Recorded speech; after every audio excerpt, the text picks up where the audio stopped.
visitors, and friends. The pursuit of excellence in all we do summarizes the ethos of the IGR Training Academy. Training Academy develops leaders by instilling qualities of physical, mental, and spiritual strength. I humbly stand before you today on behalf of the graduating class of the 2016 Training Academy officer graduates in thanking the staff and the command for their devotion to our training. Non nobis domine, non nobis, sed nomini tuo da gloria. Lo lanu Adonai, lo lanu, in the Shimcha Tein Kavod. Not unto us, O Lord, not unto us, but to thy name. This motto of the Knights Templar, taken from the Hebrew Bible, Psalm 115, and used according to legend by Henry V after the successful Battle of Agincourt.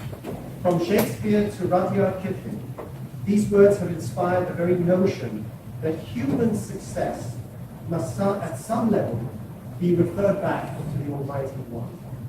And we follow this tradition today. Non nobis domine, non nobis. This is the foundation of our spiritual strength. Since the founding of the United States of America, local militias have played an important role in its defense and security. Bolstered by the founding fathers' concerns about maintaining a large standing army and preserved within the Constitution, the concept of the citizen soldier has since become ingrained in American culture and government. Today's Indiana State Defense Force, the IGR, focuses on serving Hoosiers by assisting the National Guard and the Indiana Department of Homeland Security in their domestic missions, as well as providing instruction to emergency management teams regarding the National Incident Management System, NIMS, designing and evaluating training exercises and executing community support missions and events. The IGR Training Academy has been vital in teaching us the importance of leadership in fulfilling the mission of the IGR in its service to the state. Training Academy provided us the professional development and the military training we need to serve the mission and goals of the IGR and officers. Tomorrow, the IGR will be needed more than ever in the face of recent history, as we now face the new threat of homegrown terror. I was recruited to the IGR by Colonel Griffith, and his vision for a medical command has inspired me ever since. This vision was amplified during the months spent here at the Training Academy.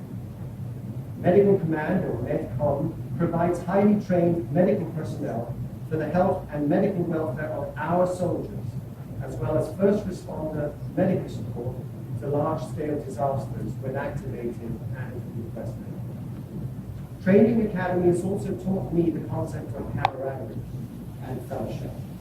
In my medical academic life, as well as in private medical practice, the ethos remains a lonely one. We advance professionally as individuals to excel in a highly competitive field for choice academic positions and private sector markets, but we do so as individuals seeking personal gain and recognition.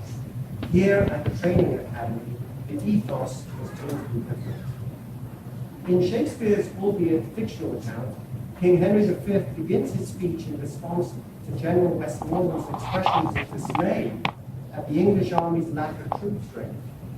Henry rouses his men by expressing his confidence that they would triumph and that the band of brothers fighting that day would be able to boast each other every year on St. Crispin's Day of their glorious battle against the French. I learned what the meaning of band of brothers meant here at Training Academy. It is the common good of the IGR and the honor we bring it that motivates us to excel.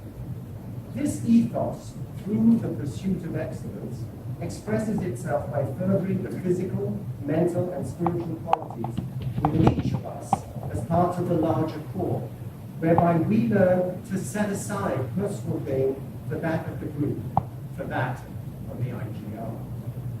We hope not to let you down. We hope to fulfill our mission as you have demanded of us. We hope you will be proud of our future achievements. Finally, thanks to the faculty for their devotion in our training.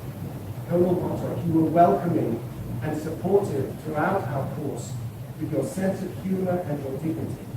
You always approached us with grace and made us feel at ease. Major Smith inspired us with his quiet determinism and charity of spirit. His humility was inspirational. Captain Reddock, you taught us what military bearing was by example and the dignity and self-respect an officer requires. You inspired us as to the delicate balance between Christian values and the need to protect the mission. Captain Weiss, you reminded us that we remain ethical beings as well as soldiers, and that the struggle between duty, mission, and personal code is an ongoing one. Captain Tangersby was an inspiration with his anecdotes and pointers as to our roles as officers in the IGR. His experience added a dimension of reality as to our need to learn conduct becoming an officer. Lieutenant Summerlock, as course director, held our hands throughout the course and told us not to sweat the small stuff. He taught us what was important. He was able to demonstrate in real time what it meant to adapt when conditions on the ground changed from month to month, depending on outside circumstances beyond our control. His experience in emergency management was a tremendous asset to the training academy, and we thank him for his tireless devotion to us as course director. Finally, to my fellow candidates, it's been a privilege to study with you here. We all come from such different walks of life, and yet the passion and spirit by which you each gave your briefing presentations for me was humbling. When Captain Tangersby discussed our briefing presentations with Captain Williams, it was reported that he stated, although their presentations did not fit the military briefing format, they both agreed that they were so passionate about their presentations. How could we stifle that enthusiasm by interrupting? Our teachers saw our commitment and enthusiasm in both our presentations as well as in our course. I hope we will all progress in the IGR and help each other as we serve the state with our own individual unique talents. Non nobis domine, non nobis, sed nomine tuo, our Lord.